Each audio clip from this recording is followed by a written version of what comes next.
आपको नहीं लगा, मतलब आपके एनालिसिस में आपने थोड़ा सौम्य शब्दों में कहा कि बाईपास कर दिया, लेकिन आपको नहीं लगा कि हार के डर से ही गए?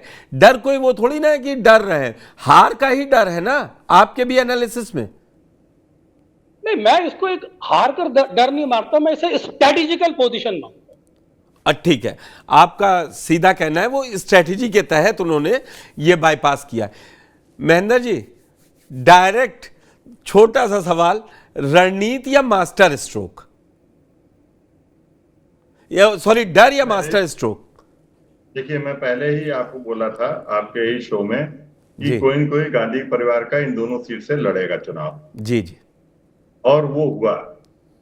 और क्योंकि देखिए, उनके ध्यान में पूरा उत्तर प्रदेश है, और खासकर अखिलेश यादव जब चुनावी मैदान में उतरे उसके बाद अगर गांधी परिवार का कोई उत्तर प्रदेश से चुनाव नहीं लड़ता तो ये बहुत ही गलत संदेश जाता चुनावी रूप से, अगर आप देखें तो, कि गांधी परिवार जो है यहाँ से जो है एक तरीके से पूरी तरीके से 80 सीटों को छोड़ दिया उन्होंने।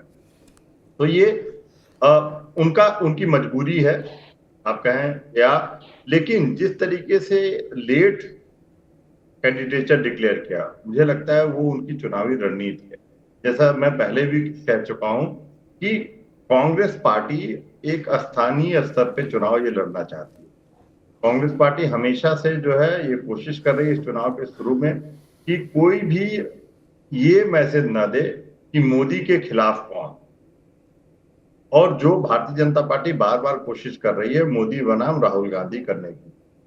तो ये एक साफ है कि ये एक रणनीति के तहत किया गया है, लेट से कैंडिडेचर घोषित किया गया है एक रणनीति के तहत।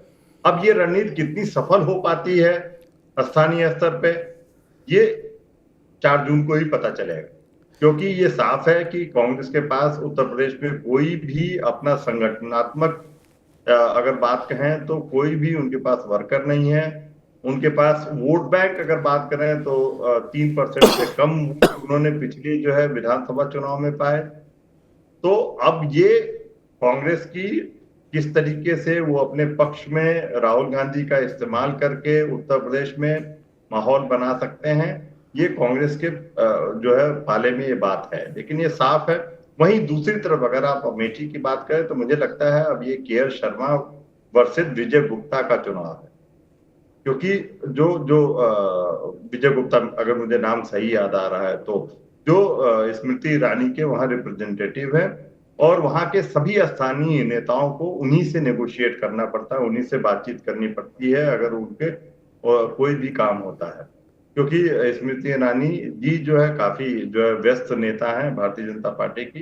तो वहां पे अब ये चुनाव बहुत दिलचस्प होने वाला है, और मुझे लगता है कि ये एक बेहतरीन चुनावी रणनीति है कांग्रेस की तरफ। अब ये देखना होगा कि भारतीय जनता पार्टी, जिसका स्थानीय स्तर पे बहुत ही मजबूत संगठन है, अगर संगठन की बात करें तो उनके साथ आरएसएस है, अगर विद्यार्थी परिषद है, उनके पास तमाम ऐसे स्थानीय संगठन हैं जो वोटर्स को पोलिंग बूथ तक ले जाने की क्षमता रखते हैं, जो कांग्रेस के पास या समाजवादी पार्टी के पास, कांग्रेस के पास तो एकदम नहीं है, समाजवादी पार्टी के पास है तो बिखरा हुआ है, और उसको समेट पाने की क्षमता अभी तक अखिलेश यादव ने दिखाई नहीं है। तो ये एक अब धीरे धीरे ये चुनाव जो एक नीरस चुनाव था, जैसा मैंने कहा, अब एक दिलचस्प चुनाव होने वाला है, और अब जो है असली मजा आने वाला है इस चुनाव में। कम से कम अगर महेंद्र जी की बात माने तो 27 दिन एक अच्छा चुनाव देखने को मिलेगा, क्योंकि 30 तक रूप से अब ये चुनाव बहुत दिलचस्प होने वाला है। देखिए, ये भी चर्चा आप ही के शो पे हुई थी, मेरे ख्याल से तब पंकज जी थे होस्ट कर रहे थे और आप भी जुड़े हुए थे, कि ये चुनाव बहुत ही नीरस चुनाव है, और अगर गांधी परिवार का कोई सदस्य उत्तर प्रदेश से चुनाव लड़ने वाला है, जिसमें अनुपम जी ने भी बोला था, तभी ये चुनाव दिलचस्प होगा उत्तर प्रदेश में। और क्योंकि ये भारतीय जनता पार्टी तलाश कर रही थी कि कोई गांधी परिवार का यहाँ से चुनाव में उतरे, तो दोनों तरफ से देखिए, एक तरफ से कांग्रेस की जो मैंने बात की, कांग्रेस की क्या रणनीति है, वहीं भारतीय जनता पार्टी को अब जो है उनको ये लगेगा कि एक जो है जिस तरीके से रायबरेली से अगर वो चुनाव लड़ रहे हैं तो निश्चित रूप से एक अगर अब पुराने रिकॉर्ड्स को देखें, वैसे ये हमारे देश में चुनाव में नतीजे कुछ भी आ सकते हैं, बड़े उलटफेर हो सकते हैं, और सभी बड़े बड़े नेता, कोई ऐसा नेता नहीं है जो पराजित ना हुआ हो। लेकिन ये साफ है कि इस चुनाव में अब जो है थोड़ा सा एक रोचक एलिमेंट आने वाला है, और भारतीय जनता पार्टी पूरी कोशिश करेगी कि किस तरीके से गांधी परिवार को, राहुल गांधी को टारगेट किया जाए, जो आज से शुरू हो गया है। जी, अगर उनकी स्ट्रेटजी देखें तो वो ये साबित करने में लगे हुए हैं कि राहुल गांधी भाग गए हैं, वो डर गए हैं। जो आदमी पूरे देश को कहता था कि डरो मत, वो आदमी खुद उसने सीट बदल दी। तो ये अपने आप में बहुत रोचक होने वाला है, और तमाम चर्चाएं ऐसी होने वाली हैं। लेकिन मैं ये मानता हूं कि ये एक जो है क्लेवर जो है स्ट्रेटजी है, एक पॉलिटिकल स्ट्रेटजी है कांग्रेस पार्टी की तरफ से। और अब देखते हैं कि भारतीय जनता पार्टी किस तरीके से इस पे जो है इनको पराजित कर पाती है, क्योंकि उनके पास देखिए ये इस पे कोई प्रश्न नहीं उठा सकता कि उनके पास बहुत ही मजबूत संगठनात्मक क्षमता है, और उनके पास मुद्दे हैं, उनके पास मुद्दों को मतदाता तक पहुंचाने की एक मतलब अद्वितीय क्षमता है। अगर आप कहें चाहे सोशल मीडिया हो, चाहे जमीनी स्तर पे कार्यकर्ताओं के जरिए हो, चाहे मैं आपकी बात समझ गया कि संगठन के जमीनी संगठन पे बात करें तो बीजेपी कोसों आगे है, ठीक। हाँ, लेकिन जो 3 लोगों से मेरी बात हुई, मतलब लिया गया, तो 2 लोगों ने इसको स्ट्रेटेजिक मूव दिया। कबूल अहमद, आप रायबरेली से आते हैं, अमेठी भी आप बिल्कुल उसके पास हैं, दोनों सीटें ही ऐसी हैं। मैंने आपको इसीलिए और जोड़ा। जो ये बात अभी एक मत होंगे तीनों लोग कि संगठन नहीं है वहां पे कांग्रेस का, लेकिन संगठन ना होने के बावजूद जितनी चर्चा पूरे चुनाव में ये इन दोनों सीटों पर प्रत्याशियों के ऐलान को होकर रही, ऐसा लगा कि अगर रायबरेली और अमेठी नहीं कांग्रेस लड़ेगी तो कांग्रेस खत्म हो जाएगी। उत्तर प्रदेश लोगों का सोशल मीडिया पे बहुत आया। आपको क्या लगता है, जो केएल शर्मा 1983 में राजीव गांधी लुधियाना से लाए, उसके बाद सतीश शर्मा जब उनकी 91 में डेथ हो गई, उसके बाद सतीश शर्मा के वो पीए रहे, और अब केएल शर्मा अमेठी को ज़्यादा अच्छा जानते थे। और जो एक बात बिलाल जी ने की, क्या अगर केएल शर्मा ये जाइंट किलर बन के इस बार निकल आए जैसे स्मृति ईरानी 19 में निकली थी, तो फिर सारे नैरेटिव ही धरे के धरे रह जाएंगे कि ये अपने गढ़ में नहीं बचा पाते हैं, ये नहीं। तो ये एक वो स्ट्रोक है कि जहां से बहुत कुछ उत्तर प्रदेश में चेंज हो सकता है। तो आप कुछ जमीन पे वहां देख रहे हैं कि केएल शर्मा और का अमेठी से लड़ना। मैं अमेठी पे पूछ रहा हूं, आप राहुल गांधी पे अभी मत जाइएगा, आप अमेठी का बताइए, क्या केएल शर्मा का कहीं कुछ धरातल पे ऐसा है कि वो जाइंट किलर बन के निकल सकते हैं इन 20 दिनों के चुनाव में? 25 तारीख को वोट पड़ेंगे। पुष्कर जी, आप बात कर रहे हैं अमेठी में किशोरीलाल शर्मा का चुनाव लड़ना, अमेठी की सियासत में क्या होगा। तो पहली बात यह है कि 20 दिन नहीं बल्कि किशोरीलाल शर्मा वहां लंबे समय से रह रहे हैं, और जैसा कि आपने तमाम उनका जिक्र किया, कब वो चुनाव लड़ाने आए, कैसे लड़ाए।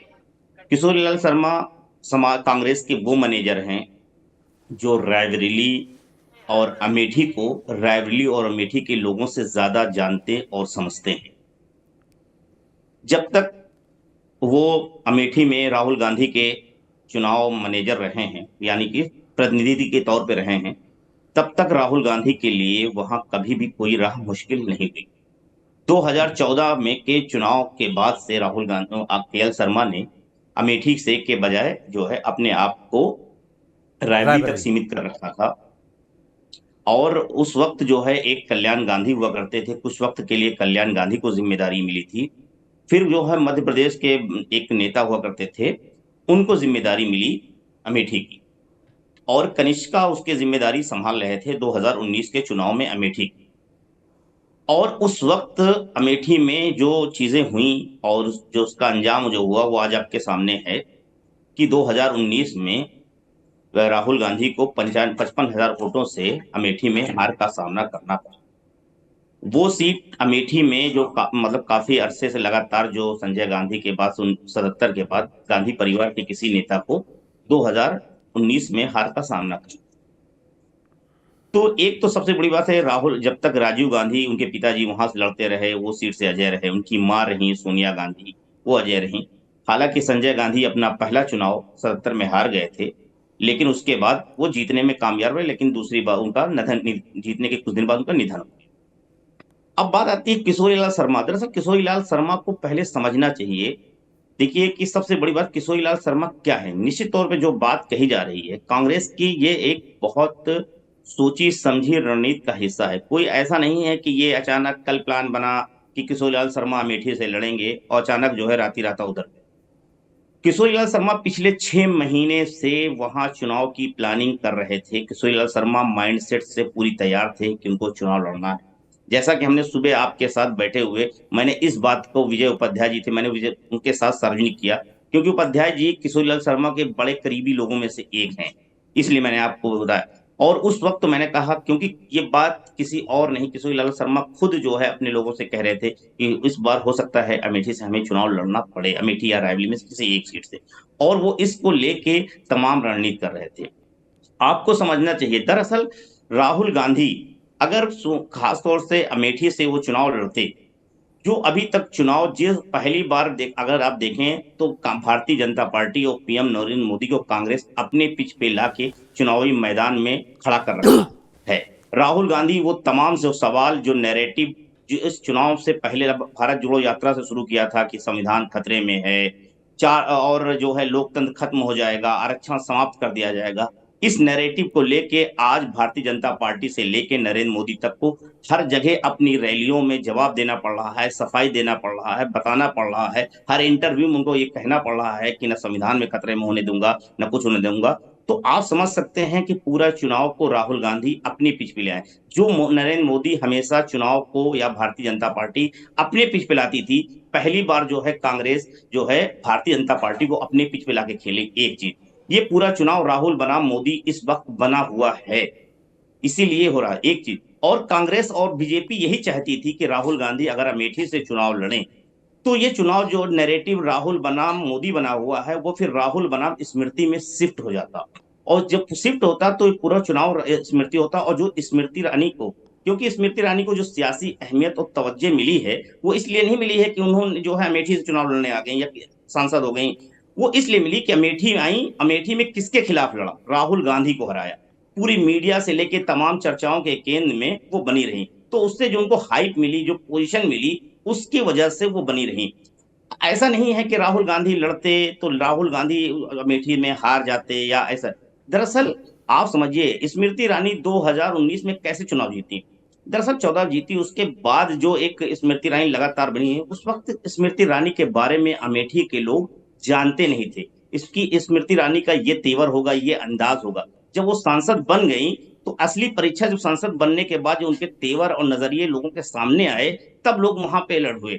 जैसा कि अभी महेंद्र भाई कह रहे थे कि ये चुनाव जो एक तरह से दो मैनेजरों के बीच होगा, जो राजेश मसाला वाले हैं, जो स्मृति ईरानी का सारा काम वहां देखते हैं, वो उनके जो वो हैं उनकी वो, और केएल शर्मा, किशोरीलाल शर्मा राजेश मसाला से कई मंझे हुए खिलाड़ी, मैं आपको बता दूं, कई मंझे हुए, कई सात्विक दिमाग के विजय हैं। गुप्ता की बात कर शर्मा के अंदर वो किशोरीलाल शर्मा के अंदर वो क्वालिटी है कि उनको ये चीज जरूर पता है कि अगला आदमी, अगर इससे कोई आदमी खुश है तो अगला आदमी उससे नाराज कौन होगा। मतलब उनको ये पता है कि इस गांव में अगर जो है महेंद्र भाई से कोई आदमी अगर खुश नजर आ रहा तो दूसरा कौन ऐसा आदमी है जो उनसे नाराज होगा। उसको मनाने की कला उनको आती है और उसको साधने की।